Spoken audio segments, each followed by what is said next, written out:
So hello everyone, this is me Akash sir. Warmly welcomes you all to the tuition point, जहां आप सीखने वाले हो accountancy वो भी बहुत आसानी से. So let's begin.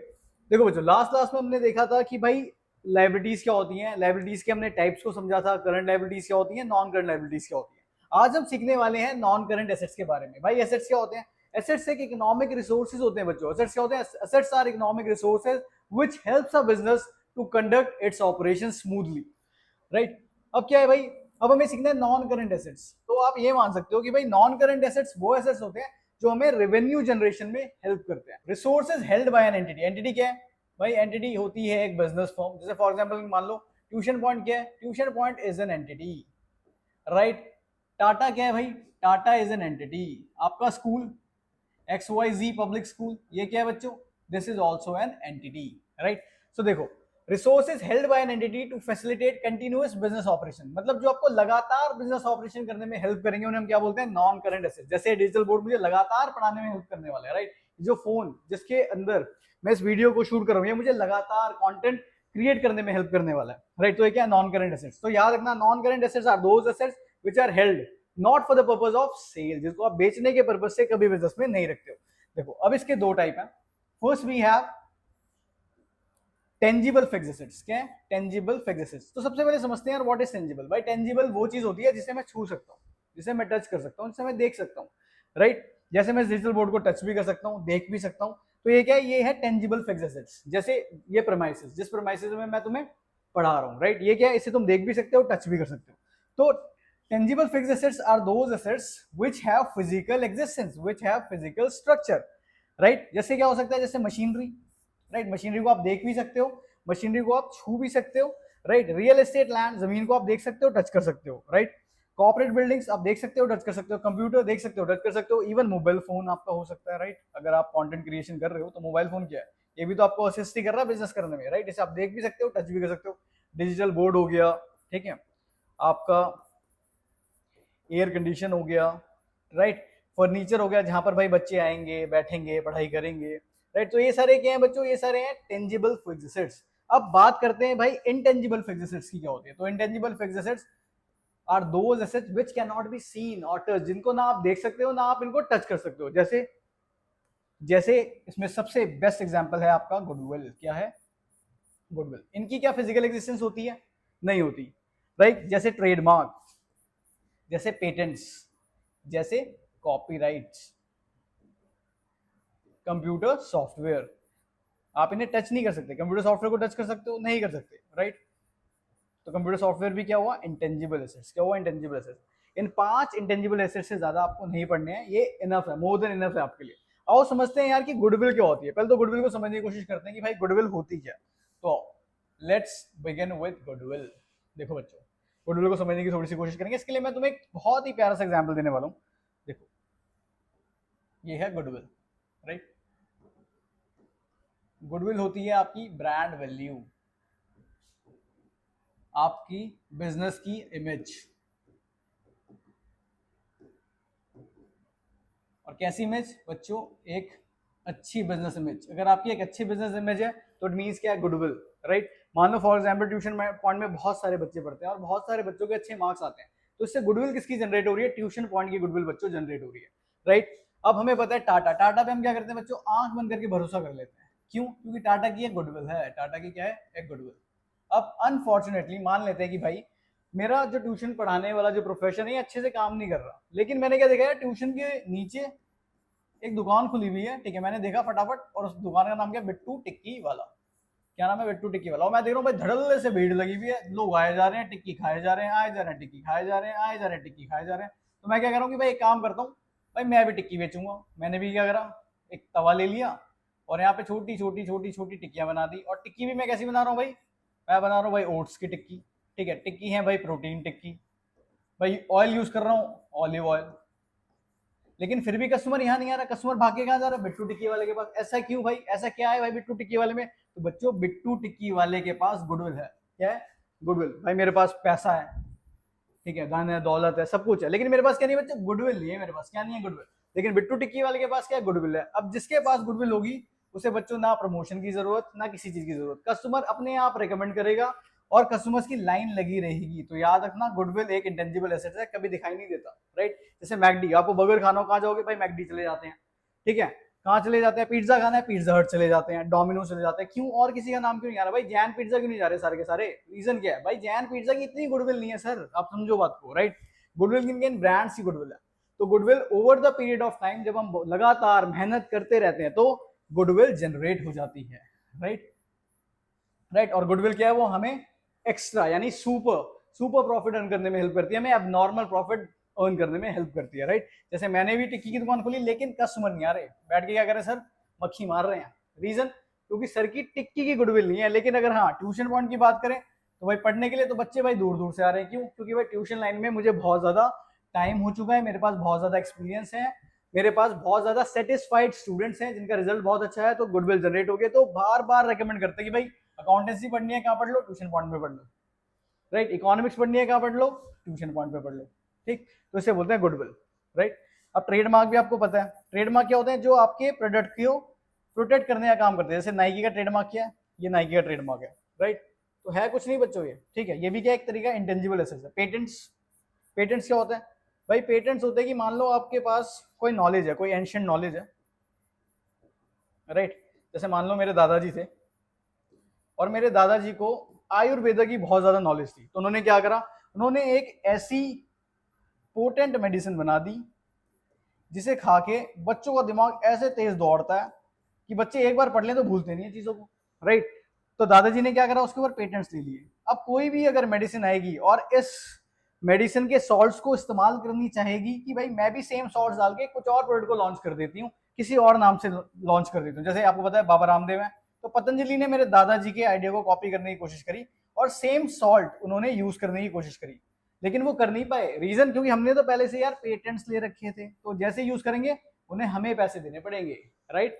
तो ये चलता है बच्चों आपका ज्यादातर मेडिकल लाइन में, पेटेंट्स, ठीक। ट्रेडमार्क हो गया, ठीक है। और दो तीन और लिख लो बच्चों। Computer software is also very important, computer software,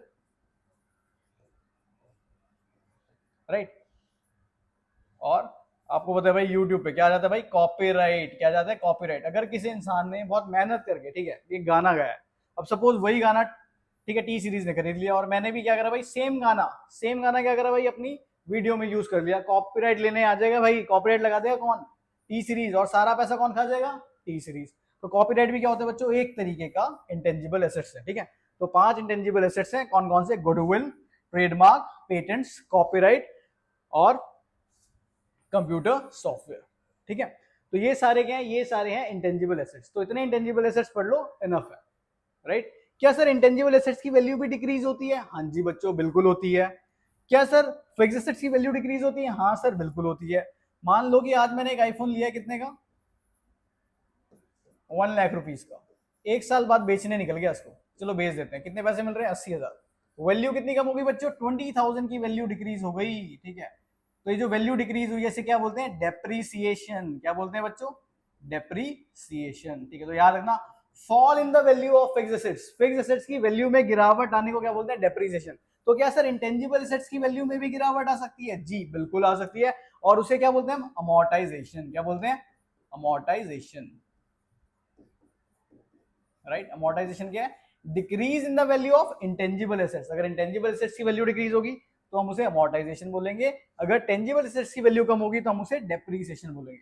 सो बच्चों नेक्स्ट एसेट्स हमारे पास है करंट एसेट्स। कौन से एसेट्स बच्चों? Current assets. तो देखो बच्चों, current assets are those assets which can be converted into cash within a year। मतलब ऐसे एसेट्स जो कैश में कन्वर्ट हो जाते हैं, रियलाइज हो जाते हैं एक साल के अंदर, उन्हें हम क्या बोलते हैं?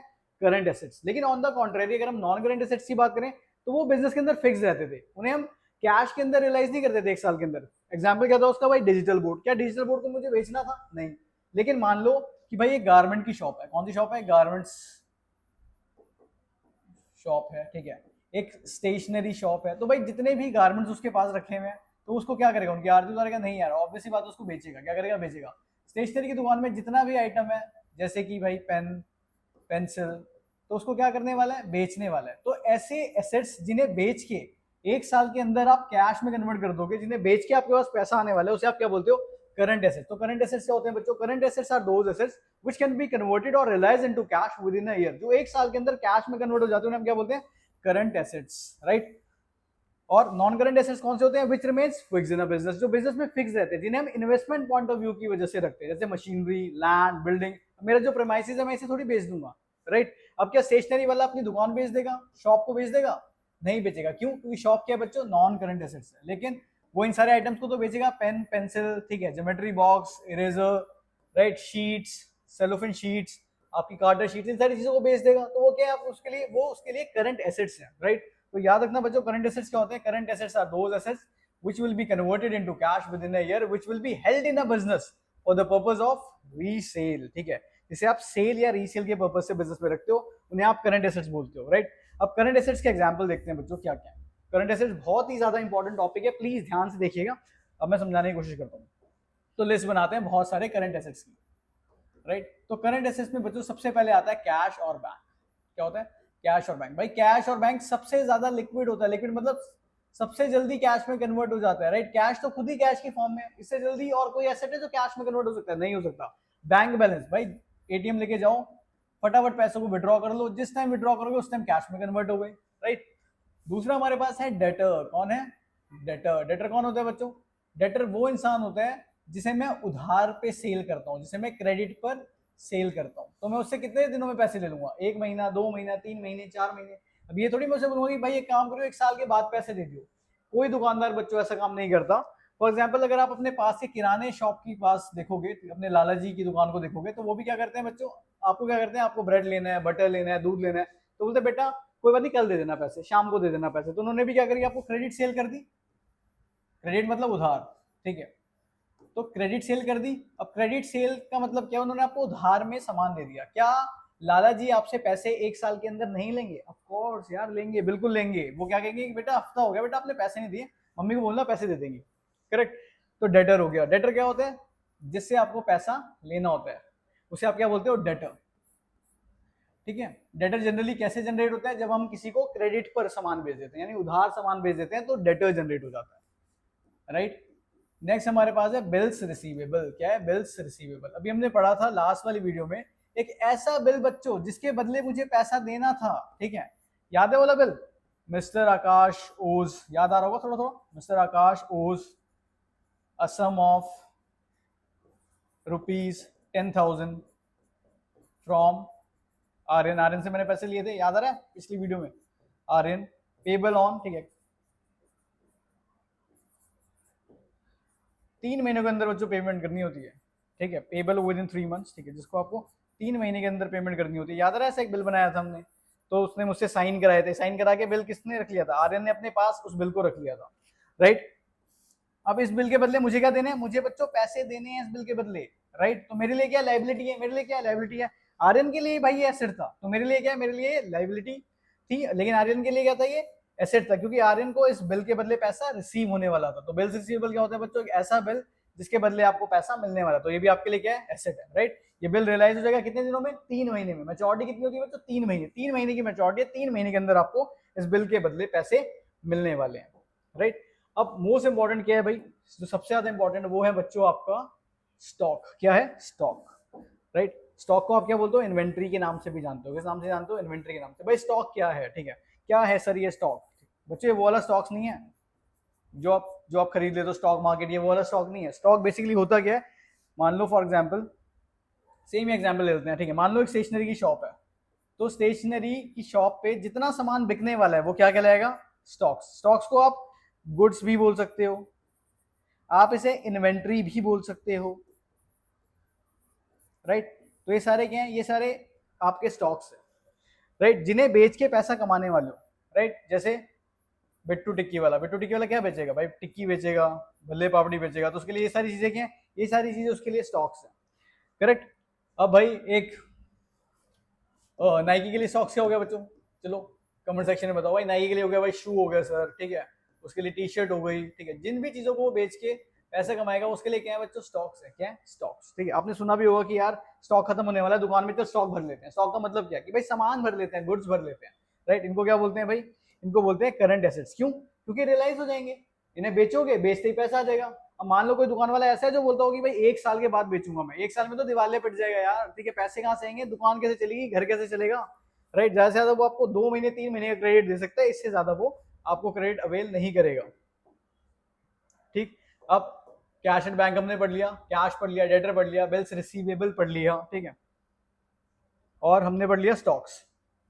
तो ये सारे क्या है बच्चों, ये सारे कुछ करंट एसेट्स हैं। लेकिन अभी लिस्ट खत्म नहीं हुई है करंट एसेट्स की, अब हमें कुछ इंपॉर्टेंट करंट एसेट्स को पढ़ना है। जैसे हमने कुछ इंपॉर्टेंट करंट लायबिलिटीज पढ़ी थी ना, अब कुछ इंपॉर्टेंट करंट एसेट्स को पढ़ेंगे, ठीक है। अब ध्यान दीजिएगा मेरी बातों पे, बहुत ही ज्यादा इंपॉर्टेंट होने वाली है ये सारी की सारी टर्म्स, ठीक। देखो अब ध्यान दो, देखो हमने क्या पढ़ा था, हमने पढ़ा था आउटस्टैंडिंग एक्सपेंस पढ़ा था। ऐसा एक्सपेंस जो ड्यू हो चुका है बट आपने पे नहीं करा, ये आपके लिए क्या होती थी, आपके लिए एक करंट लायबिलिटी होती थी बच्चों। क्या होती थी, ये आपके लिए एक करंट लायबिलिटी होती थी, राइट। अब क्या है, ऐसा एक्सपेंस जो आपने एडवांस में पे कर दिया, ठीक है। कैसा एक्सपेंस, इसका बिल्कुल ऑपोजिट, इसका ऑपोजिट सोचो। इसका ऑपोजिट क्या है, ऐसा एक्सपेंस जो आपने एडवांस में पे कर दिया, आपके लिए फायदा है या नुकसान। Expense paid in advance, expense paid in advance मतलब एक ऐसा एक्सपेंस जो आपने एडवांस में पे कर दिया, इसे आप क्या बोल सकते हो, इसे आप अनएक्सपायर्ड एक्सपेंस भी बोल सकते हो। क्या बोल सकते हो, अनएक्सपायर्ड एक्सपेंस। मान लो एक इतना प्यारा बच्चा मेरे पास आया, वो कह रहा है सर एक काम करता हूँ, क्लास 11 की फीस तो दे ही रहा हूँ एडवांस में, एक काम करता हूँ क्लास 12 की फीस भी एडवांस में दे देता हूँ, राइट। मुझे इनकम एडवांस में मिल गई, मेरे लिए क्या है, करंट लायबिलिटी। लेकिन उस बच्चे के लिए क्या है बच्चों, उस बच्चे के लिए करंट एसेट्स है। उस बच्चे के लिए क्या है, करंट एसेट्स। क्यों, क्योंकि अब वो सर्विसेज को एंजॉय करने वाला है। क्या करने वाला है, सर्विसेज को एंजॉय करने वाला है। क्यों, क्योंकि उसने पेमेंट तो कर दी, अब वो क्या करेगा, सिर्फ पढ़ाई में ध्यान देगा, सिर्फ पढ़ाई में ध्यान देगा। तो एक ऐसा एक्सपेंस जो आप एडवांस में पे कर देते हो, वो आपके लिए हमेशा एक करंट एसेट्स होता है, राइट। एग्जाम्पल के लिए एक और प्यारा सा एग्जाम्पल लेते हैं। आपने दो कनेक्शन सुने, एक होता है भाई कौन सा, पोस्ट पेड कनेक्शन, कौन सा, पोस्ट पेड, और एक होता है प्रीपेड। ज्यादातर लोग बच्चों के पास कौन सा होता है, प्रीपेड होता है। कौन सा होता है, प्रीपेड। प्रीपेड में क्या है कि भाई पहले रिचार्ज करो, ठीक है, पहले रिचार्ज करो और फिर सर्विसेज को इस्तेमाल करो। आपने पहले रिचार्ज कर लिया, यानी महीने का रिचार्ज आपने एडवांस में करवा लिया, तो आपके लिए क्या है, वो एसेट है ना। पूरे साल क्या करोगे, पूरी मान लो पूरे साल आपने रिचार्ज एडवांस में करा लिया, राइट, या पूरे महीने आपने रिचार्ज एडवांस में करा लिया, तो आपके लिए क्या, आपके लिए तो एसेट है। क्या क्या करोगे अब भाई, इसकी सर्विसेज को एंजॉय करोगे, पूरे महीने नेट चलाओगे, पूरे महीने इंस्टा चलाओगे, रील्स देखोगे, ठीक है, तो आप तो एंजॉय करने वाले हो ना। अगर आप अपने एक्सपेंस को एडवांस में पे कर देते हो, तो आपके लिए क्या हो जाता है, वो एक एसेट हो जाता है। क्यों, क्योंकि आप उसको एंजॉय करने वाले हो, सर्विसेज को एंजॉय करने वाले हो। लेकिन पोस्टपेड में क्या है बच्चों, पोस्टपेड क्या है, आपने पहले इस्तेमाल कर लिया, ये होता है बेसिकली बिल वाला फोन। कौन सा वाला, बिल वाला फोन, ठीक है, बिल वाला फोन है ये। जिसमें क्या करा आपने, पहले एक महीने सर्विसेज को दबा के एंजॉय कर लिया, फिर वो आपको तंग करता रहेगा कि सर आपकी बकाया जमा राशि इतनी है, पे कर दो, आपका आउटस्टैंडिंग एक्सपेंस इतना है, पे कर दो। तो पोस्टपेड क्या होता है, अगर आप अपने एक्सपेंस को, ठीक है, बाद में पे करते हो, सर्विसेज यूज करने के बाद में पे करते हो, तो आपके लिए क्या बन जाती है, करंट लायबिलिटी। लेकिन अगर आप अपने एक्सपेंस को ऑन दी अदर हैंड, अगर आप अपने एक्सपेंस को एडवांस में पे करते हो, तो आपके लिए क्या बन जाते हैं, करंट एसेट्स। तो जो बच्चे फी एडवांस में देते हैं उनके लिए क्या एसेट, क्यों, क्योंकि वो सर्विसेज को एंजॉय करने वाले हैं। अब पेमेंट के लिए उनको कोई टोकने नहीं वाला। लेकिन यहाँ पर क्या है, यहाँ पे कस्टमर केयर वाली बार बार फोन करके बोलते हैं कि सर बिल जमा करा दो, सर बिल जमा करा दो, राइट। तो याद ना, प्रीपेड एक्सपेंस। तो एक और लिख लो बच्चों यहाँ पे, प्रीपेड एक्सपेंस, ऐसा एक्सपेंस जो आपने एडवांस में पे कर दिया। Expense paid in advance, unexpired expense, ये सारे आपके लिए क्या होते हैं, करंट एसेट्स होते हैं बच्चों। क्या होते हैं, करंट एसेट्स, राइट। एक और एसेट का नाम लिखो, इस एसेट का नाम क्या है, अक्रूड इनकम। क्या नाम है, एक्रूड इनकम। अच्छा, एक्रूड वर्ड का मतलब समझते हैं भाई, एक्रूड का मतलब क्या, एक्रूड का मतलब होता है बच्चों due but not receive, due but not received, ठीक है। अब इसका मतलब क्या है कि भाई मैंने अपने हिस्से का काम कर दिया, सिर्फ पेमेंट लेनी बाकी है, सिर्फ पैसे लेने बाकी है। फॉर एग्जांपल मान लो एक कॉन्ट्रैक्टर था, उस कॉन्ट्रैक्टर ने एक लेबर को हायर किया, ठीक है, एक लेबर को हायर करा। लेबर ने 30 दिन लगातार काम किया, 30 days I mean sorry 30 days उसने लगातार काम किया। अब 30 डेज के बाद वो कॉन्ट्रैक्टर के पास जाएगा और बोलेगा कि बाबूजी मैंने 30 दिन काम कर दिया, 30 दिन की दिहाड़ी दे दो, राइट। अब कॉन्ट्रैक्टर क्या है, कॉन्ट्रैक्टर उसको 30 दिन के बाद पेमेंट दे देगा, राइट। तो याद रखना, ऐसी ऐसी इनकम, ठीक है, जो आपने लेनी बाकी है, ठीक है, लेनी बाकी है, आपने अपने हिस्से का काम कर दिया। कॉन्ट्रैक्टर ने को कितने दिनों के लिए हायर किया था, 30 डेज के लिए। भाई कॉन्ट्रैक्टर ने 30 दिन की मेहनत कर दी, अब उसे क्या है, सिर्फ पैसे लेने बाकी है, उसे कुछ काम नहीं करना। तो उसके लिए क्या है, वो एक एसेट है। क्यों, क्योंकि अपने हिस्से का काम वो कर चुका है। तो याद रखना, एक्रूड इनकम क्या होती है, due but not received, right. वो जिस दिन ठेकेदार के पास जाएगा, कॉन्ट्रैक्टर के पास जाएगा, बोलेगा बाबूजी 30 दिन हो गए, लाओ मैंने मेहनत कर दिया, मेरे पैसे दे दो, तो कॉन्ट्रैक्टर क्या करेगा, उसको उस दिन उसके पैसे दे देगा। उसको काम नहीं करना अब 30 दिन का, क्यों? क्योंकि वर्क ऑलरेडी बीन डन, क्योंकि इसकी तरफ से काम हो चुका है। वर्क डन समझ गया ना, तो वर्क डन भाई हो चुका है इसका, तो याद। तो हमने बच्चों इन्वेंट्रीज पढ़ ली, स्टॉक्स पढ़ लिया, जो कि एक ही बात है, ठीक है। ट्रेड डेटर्स पढ़ लिया हमने, ठीक है। कैश एट बैंक पढ़ लिया, कैश पढ़ लिया, प्रीपेड एक्सपेंस पढ़ लिया, ठीक है। एक्सपेंस पेड इन एडवांस पढ़ लिया। तो ये सारे हमारे लिए क्या होते हैं, ये सारे हमारे लिए करंट एसेट्स हैं, ठीक। तो उन्हें बहुत ध्यान से देखना, बहुत ध्यान से समझने की कोशिश करना। सो बच्चों next assets we have in front of us is fictitious assets. बच्चों फिक्टिशियस एसेट्स का मतलब क्या होता है? Fake assets. कैसे एसेट्स? फेक एसेट्स, जिनका कोई फिजिकल एग्जिस्टेंस नहीं है, यानी झूठे मूठे assets which have no physical existence, जिनका कोई बेसिक अस्तित्व ही नहीं है, तो उन्हें कौन से एसेट्स बोलते हैं? Fictitious assets. तो इसके अंदर बच्चों आते क्या है? इसके अंदर आते हैं डेफर्ड रेवेन्यू एक्सपेंडिचर, राइट। अभी होते क्या है, चलो उसको एक एग्जांपल के थ्रू समझाने की कोशिश करता हूँ। आपको पता है यार कि एक्सपेंडिचर जो आप एडवर्टीजमेंट पे करते हो वो बहुत ह्यूज होते हैं, बहुत ह्यूमंगस होते हैं। मान लो एक कंपनी है, मान लो भी प्यूमा ही चल रही है ना, चलो प्यूमा ले लेते हैं। प्यूमा ने, ठीक है, 1-8 जो ब्रांड है, ठीक है, वो विराट कोहली के अंडर साइन किया हुआ है। तो विराट कोहली का फ्री में आ गया होगा बच्चों? नहीं। तो विराट कोहली के साथ उन्होंने एक एग्रीमेंट किया होगा, कितना? 10 साल होगा, कि भाई 10 साल तक हम आपको अपना ब्रांड एम्बेसडर चूज करते हैं, और 10 साल के लिए उन्होंने विराट कोहली से एडवर्टीजमेंट कराई होगी, उसको अपना ब्रांड एम्बेसडर बनाया होगा, ठीक है। अब विराट कोहली ने 10 साल के लिए कुछ पैसे मांगे होंगे, ऑलमोस्ट बच्चों 100 करोड़ के आसपास विराट कोहली ने चार्ज कर दिए होंगे, राइट। तो एक कैसा एक्सपेंस है बच्चों? 100 करोड़ का कोई एक्सपेंस होता है क्या यार? हम बेवकूफ है, ठीक है, कि आपने 100 करोड़ का एक्सपेंस दिखा रहे हो। क्या दिखा रहे हो? एक्सपेंस। भाई पॉसिबल ही नहीं है। बल्कि इस 100 करोड़ की वजह से तो आप बहुत ज्यादा पैसा कमा रहे हो, राइट। विराट कोहली आ रखा है, विराट कोहली कितनी ज्यादा फैन फॉलोइंग है, बहुत ज्यादा। सब देखेंगे यार विराट कोहली ने कौन सा ब्रांड पहन रखा है? 1-8। तो लोग कौन से जूते को पहनेंगे? 1-8 को। तो 10 साल के लिए 1-8 की सेल्स जो है वो इंक्रीज नहीं हो जाएगी? उसकी सेल्स जो है वो इंक्रीज नहीं हो जाएगी 1-8 की? ऑब्वियसली बात है इंक्रीज हो जाएगी। क्यों? क्योंकि उसने बहुत ज्यादा खर्चा किया है, 100 करोड़ का खर्चा उसने एडवर्टीजमेंट पे कर दिया, राइट। तो वो क्या कहते हैं, तो अकाउंटिंग कहती है कि भाई 100 करोड़ के खर्चे को, ठीक है, 100 करोड़ के खर्चे को आप खर्चा मत दिखाओ यार, इसे खर्चा मत दिखाओ 100 करोड़ को एक साथ। आप क्या करो, इसे स्प्लिट कर लो, इसे स्प्लिट कर दो 10 अकाउंटिंग ईयर्स के अंदर। कितने ईयर्स के अंदर? 10 अकाउंटिंग साल के अंदर इसे ब्रेक कर दो, इसे स्प्लिट कर दो, राइट। यानी कि 100 करोड़ का खर्चा है, और आपने कितने साल के लिए एग्रीमेंट किया? 10 साल के लिए। आप रेवेन्यू कितने साल तक जनरेट करोगे? 10 साल के लिए। यानी हर साल आप इसे 10 करोड़ का खर्चा दिखा दो, ठीक है। कितने का खर्चा दिखा दो? 10 करोड़ का। कैसे भाई? 100 करोड़ का एक्सपेंडिचर है, 100 करोड़ का एक्सपेंडिचर है, और कितने साल फायदा उठाने वाले हो? 10 ईयर्स। तो एक साल में कितना खर्चा कर रहे हो तुम? 10 करोड़ ही तो खर्च कर रहे हो। तो 10 करोड़ का जो खर्चा है, इसी को क्या बोलते हैं? Deferred revenue expenditure, right. आप इसको एडवर्टीजमेंट सस्पेंस के नाम से भी जानते हो, इसके नाम से जानते हो, एडवर्टीजमेंट सस्पेंस अकाउंट।